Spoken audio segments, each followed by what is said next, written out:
আমি শুধু আপনাকে এক্সাম্পল স্বরূপ বলতে আছি, একবার আপনার মনটাকে নিয়ে চলেন। কোথায় নিয়ে যাবেন? আজ থেকে 1450 বছর আগে মনটাকে নিয়ে যান। কার কাছে নিয়ে যাবেন? কোন সাহাবী? কোন সাহাবীর কাছে নিয়ে যাবেন? আমি আপনাকে বলছি হযরত আলীর কাছে নিয়ে যান। আর আলীকে জিজ্ঞাসা করুন, এই আলী বলো বলো তুমি নামাজ কেমন করে পড়েছো, যে তোমার কথা এই 1450 বছর পর তোমার কথা কেন উঠছে, কেমন নামাজ তুমি পড়েছো? আলী বলতে আছে, শোনো, আমার পায়ের মধ্যে তীর নিক্ষেপ হয়েছিল, আমার পায়ে তীর মারা হয়েছিল। সেই তীরটাকে কোন সময় বের করা হয়েছিল তুমি কি জানো? তখন এইরকম জামানার মতো অত্যাধুনিক ডাক্তার ছিল না, তখনকার জামানায় অপারেশনের ব্যবস্থা ছিল না, থিয়েটার ছিল না, আপনার এইরকম ভাবে অত্যাধুনিক যন্ত্রপাতি ছিল না। তাহলে আলী বলো তোমার তীরটাকে কেমন করে বের করা হলো? আলী বলতে আছে, তাহলে শোনো, আমার তীরটাকে বের করা হয়েছে নামাজের মধ্যে। জোরে বলেন সুবহানাল্লাহ। কখন বের করা হয়েছে? এই কখন বের করা হয়েছে? নামাজের মধ্যে। আলীকে জিজ্ঞাসা করা হলো, ঠিক আছে আলী বলো, নামাজের মধ্যে তোমার তীরটাকে বের করা হলো, তোমার কি ব্যথা অনুভব হয়নি? ব্যথা হয়নি? সাহাবীরা কি মিথ্যা কথা বলতে পারে? এই মিথ্যা বলতে পারে না? না মুসলমান। হযরতে আলী রাদিয়াল্লাহু তাআলা আনহু তিনি বলছেন, আল্লাহি খোদার কসম করে বলছি, নামাজরত অবস্থায় আমি ছিলাম আর আমি নামাজ পড়তেছিলাম, ওই মতো অবস্থায় তীর নিক্ষেপ, তীর ভরা ছিল, তীরকে টেনে বের করেছে। আমি আলী যতটুকু মশায় কামড় দিতে ব্যথা হয়, আমি আলী সে ব্যথাটুকু বুঝতে পারি। জোরে বলুন সুবহানাল্লাহ। মশায় কামড় দিলে কতটুকু ব্যথা হয়? খুব বেশি যন্ত্রণা হয় নাকি? আপনাদের হয়? তো বলুন, হযরতে আলী বলছেন যে আমার যখন তীরটাকে টেনে বের করা হয়, তো বলছে মশাই যেমন কামড় দিলে হালকা পরিমাণের ব্যথা অনুভব হয়, আমি আলী সেটা বুঝতে পারি। জোরে বলুন সুবহানাল্লাহ। তীর এই দিক থেকে ওই দিক বের হয়ে গেছে, একটা মানুষ টেনে বের করতে পারবে মনে হচ্ছে আপনার? তাহলে তীরটাকে নিশ্চয়ই কেটে বের করেছে, টেনে বের করেছে, বল প্রয়োগ করেছে। এই মুসলমান, তাহলে নামাজ দেখছেন কিরকম? নামাজ মজবুত রাখতে হবে, ইমানটাকে ঠিক রাখতে হবে। আর যদি ইমানের গন্ডগোল হয়, কোন জিনিস কাজে আসবে? আসবে? কিয়ামতের মাঠে আল্লাহ রাব্বুল আলামিন বলবে না যে শোনো, যার ভিতরে যারা পরিমাণ আমল আছে আমি আল্লাহ তাকে জান্নাত দেব। আমার আল্লাহ এরকম কথা বলবে না। আমার আল্লাহ রাব্বুল আলামিন বলেছে, শোনো, যার ভিতরে যারা পরিমাণ ঈমান আছে আমি আল্লাহ তাকে জান্নাত দেব। জোরে বলুন সুবহানাল্লাহ। আমি আল্লাহ তাকে কি দেব? জান্নাত দেব। সাইয়েদনা মূসা কালিমুল্লাহ তিনি আল্লাহর সঙ্গে কথা বলার জন্য তুর পাহাড়ে যাচ্ছেন। এদিকে একটা খিনজির সাইয়েদনা মূসা আলাইহিস সালামকে বলতে আছেন, ওগো আল্লাহর নবী, ওগো কালিমুল্লাহ, আল্লাহর সঙ্গে কথা বললে বলা, ও নবী শোনো, আমি খিনজির, আমি পিগ, আমি বলতে আছি শোনো, তুমি তো আল্লাহর সঙ্গে দেখা করতে যাচ্ছ, আল্লাহর সঙ্গে কথা বলতে যাচ্ছ, শোনো, আমার একটা আবেদন আছে, তুমি যখন আল্লাহর সঙ্গে কথা বলবে আল্লাহর কাছে আমার সুপারিশটা পৌঁছে দিও। সাইয়েদনা মূসা বলছে, তোমার আবার কিসের আবেদন আছে? আমি আল্লাহর কাছে পৌঁছে দেব। তখন ওই খিনজিরটা বলছে, পিগটা বলছে, শোনো মূসা, আল্লাহকে বলবে আল্লাহ রাব্বুল আলামিন যেন আমাকে মানুষ তৈরি করে দেয়, আর মানুষ তৈরি করে দেওয়ার পরে আল্লাহ যেন আমাকে ঈমান দিয়ে দেয়। আল্লাহ নবী মূসা বললেন, ঠিক আছে, আমি এখনই আল্লাহর কাছে যাচ্ছি, আমি কথা বলবো, তোমার প্রস্তাবটাকে আমি আল্লাহর কাছে রাখবো, আল্লাহ যদি মঞ্জুর করে নেয় আমি তোমাকে এসে বলে দেব। আল্লাহ রাব্বুল আলামিনকে বললেন, ওগো পরবর্তীকারী আলাম মাওলা, আমি যখন রাস্তা দিয়ে আসছিলাম একজন, একটা পিগ, একটা জীব, একটা জন্তু, একটা নাপাক বস্তু, সে একটা আবেদন করেছে, আপনার কাছে দরখাস্ত রেখেছে, তাকে মানুষ করে দিতে হবে এবং তাকে ঈমান দিতে হবে। আমার আল্লাহ রাব্বুল আলামিন বললেন, মূসা শোনো, যাও, আর যাওয়ার সময় তুমি তাকে বলে দিবে ওই পিগটাকে আমি মানুষ তৈরি করে দেব, কিন্তু আমি তাকে ঈমান দেব না। আমি তাকে মানুষ তৈরি করে দেব, কিন্তু তাকে আমি ঈমান দেব না। আল্লাহ নবী সাইয়েদনা মূসা তিনি আসলেন, আসার পরে আবার ওই পিগটা দাঁড়িয়ে আছে, আর সেই খিনজিরটা বলছে, ওগো আল্লাহর নবী বলো, আমার জন্য কোনো সুপারিশ হয়েছে? আল্লাহ নবী মূসা কালিমুল্লাহ তিনি বলছেন, অবশ্যই আমি তোমার কথা বলেছি, কিন্তু শোনো, তোমার জন্য খুশির খবর হলো আল্লাহ রাব্বুল আলামিন তোমাকে নাপাকি জীবন থেকে বের করে তোমাকে মানুষের সকল সুরত দেবে, মানুষ তৈরি করে দেবে, কিন্তু শোনো, তোমাকে আল্লাহ ইমান দেবে না। তখন ওই পিকটা, তখন ওই খিঞ্জিরটা বলতে আছে, এই মুসা শোনো, আমি খিঞ্জির বলতে আছি, তোমার আল্লাহকে আমি সাক্ষী রেখে বলতে আছি, আমি তোমার সামনে বলছি, শোনো মুসা, বেঈমানের চাইতে আমি খিঞ্জির ভালো আছি। বলুন সুবহানাল্লাহ। খিঞ্জির কি বলছে? বেঈমানের চাইতে আমি খিঞ্জির কি আছি? ভালো আছি। খিঞ্জির মানে বুঝেন তো? হ্যাঁ, যেটাকে বলা হয় শুয়োর, এই বুঝেন না? পিক বুঝেন তো? হ্যাঁ, তার মানে কি বুঝতে পারলেন? একজন নিকৃষ্ট জীব যাকে আল্লাহ রাব্বুল আলামিন খাওয়া হারাম করে দিয়েছে আমাদের জন্য, সেই জীবটা বলছে বেঈমানের চাইতে, অর্থাৎ যার ভিতরে ঈমান নাই, ওই বেঈমানের চাইতে আমি বেশি ভালো আছি। তার মানে বুঝতে পারা গেল ঈমানের কতটা গুরুত্ব। বুঝতে পারছেন? বুঝতে পারলেন তো? কোরআনকে আমরা সংবিধান স্বরূপ মানতে পারবো? মানতে পারবো বলে ইনশাআল্লাহ অবশ্যই মানবো। আর বাবা জীবন আর কিছু মনে রাখবেন, নামাজ পড়ছেন, পড়েন, খুব ভালো জিনিস, আফজালুল ইবাদাত নামাজ। নামাজ পড়েন, কিন্তু আমাদের মুর্শিদাবাদের মতো মুসল্লি হয়েন না। আল্লাহ রাব্বুল আলামিন দেবেন একটা সূরা দিয়েছে, অনেকের মুখস্থ আছে, সূরা মাউন। আর আইতাল্লাযী ইউকাযযিবু বিদ্দিন মুখস্থ নাই? একটা লাইন আছে দেখবেন, ফাওয়াইলুল লিল, কি বলেন, মুসাল্লিন। এই দেখুন, বাহ, শিক্ষিত সমাজ, সূরা মুখস্থ আছে, ফাওয়াইলুল লিল মুসাল্লিন, সূরা মাউন 30 পারা সূরা, শেষের দিকে।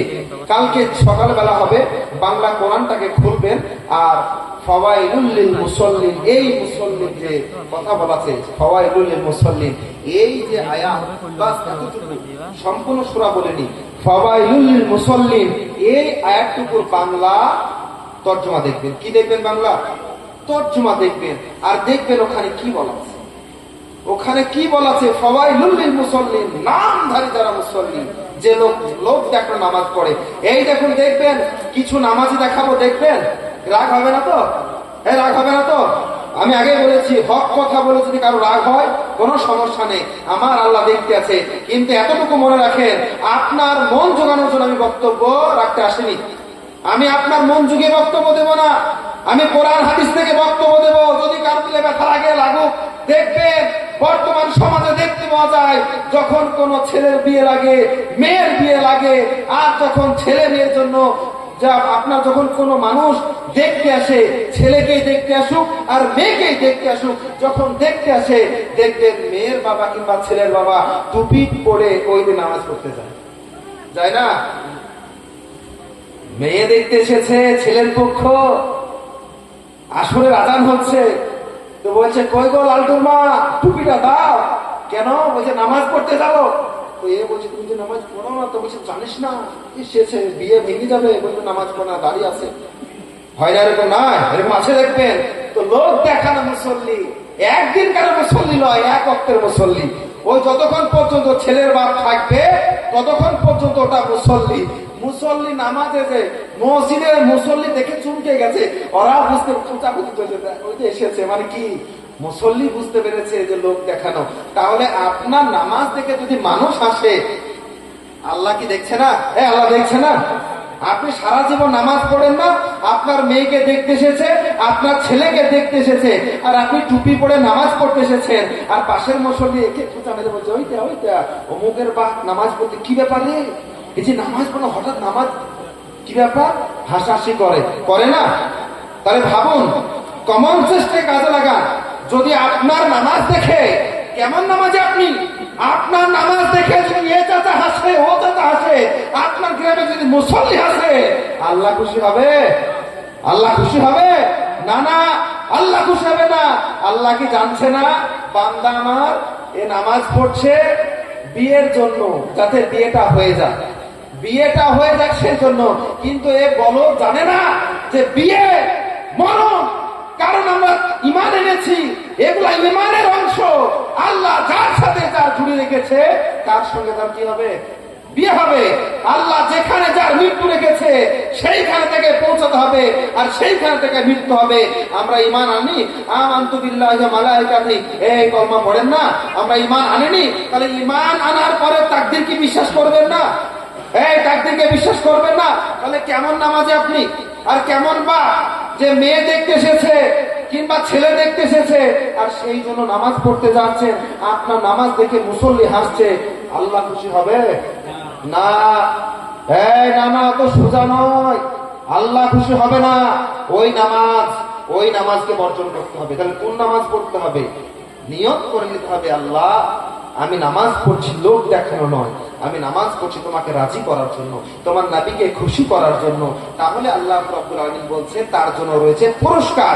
আর যে নাও লোক দেখানো নামাজ পড়বে, যে মনে ব্যথা নিয়ে নয়, যে মনে খারাপ মন্তব্য নিয়ে নামাজ পড়বে, আল্লাহ বলছে তাদের জন্য রয়েছে ফাওয়াইলুল লিল মুসাল্লিন, ওয়াইলুন ফাওয়াইলুল লিল মুসাল্লিন ওয়াইলুন।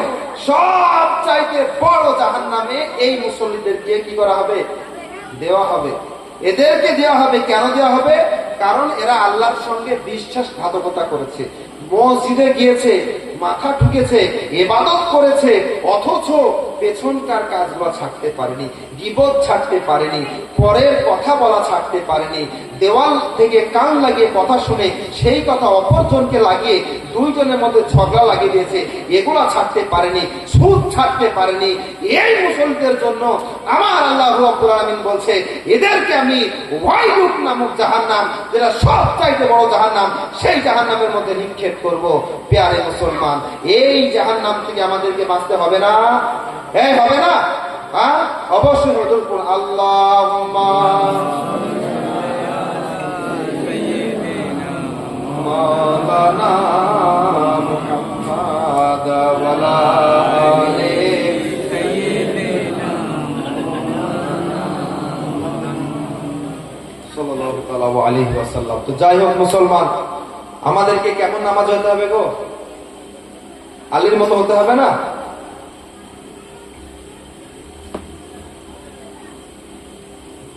আমাদেরকে নামাজি কার মতো হতে হবে? সাইয়েদেনা আলী রাদিয়াল্লাহু তাআলা আনহু, তিনাদের মতো, সাহাবায়ে কেরামের মতো, তাবেঈ কেরামের মতো। আর যদি মনে করেন এই খুচাখুচি মুসল্লি হব, চলবে? চলবে না। বাবা জীবনেরা, আমাদের মতো খবরদার ইমামের পিছনে লেগেন না। ইমামের পিছনে কেউ লেগেন না। কেন লেগেন না? আমি আপনাকে বাস্তব একটা কথা বলে যাচ্ছি। আমি যেখানে ছিলাম সেখানকার বাস্তব ঘটনা বলছি। একজন ব্যক্তি ইমামের পিছনে, ইমাম তো নয়, নাইবে ইমাম ছিল, সেই ইমামের বিরোধিতা করে। কি করে? একদম আল্লাহকে সাথে কথা বলছে, একটা মিথ্যা কথা নয়। ইমামের নয়, নাইবে ইমামের, মানে ইমামের পরের স্টেজে থাকে, তার কি করেছিল? সমালোচনা, তার একটা খারাপ মন্তব্য সে করেছিল।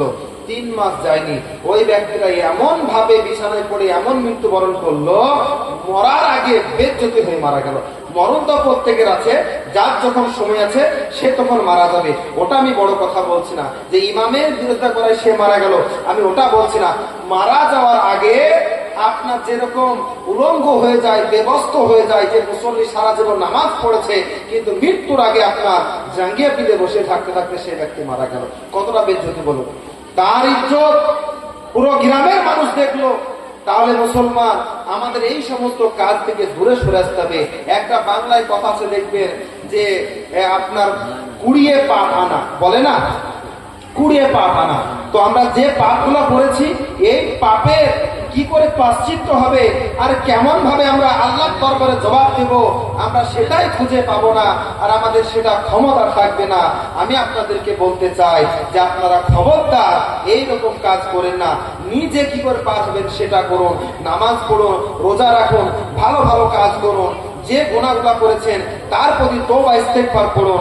আর কিনা গুনাহ নিজে নিজে এনে পকেটে ভরেন না, এগুলা কি করে পার হবে সেই চিন্তা করুন। আল্লাহ রাব্বুল আলামিন আমাদের প্রত্যেককে যেন শোনার চাইতে বেশি বেশি করে আমল করার তৌফিক দেন। প্রত্যেকে বলুন আল্লাহুম্মা আমিন। এই মাইকটা লাগিয়ে দেন। তো আমাদেরকে ইসলামিক নিয়ম কানুন অনুযায়ী আমাদেরকে চলতে হবে, তাই কিনা বলুন? চলতে হবে না? আমি এতক্ষণ বক্তব্য শুরু করিনি, আমি আপনাদেরকে একটু দেখলাম ট্রাই করে যে আপনারা কেমন ভাবে আছেন, আমার সঙ্গে কিরকম একটু সাথ দেবেন। বুঝতে পারলেন তো? একটু আমি ঝালিয়ে নিচ্ছি। যদি আমার সঙ্গে ভালোভাবে সাথ দিতে পারেন, ইনশাল্লাহ কোনো অসুবিধা হবে না।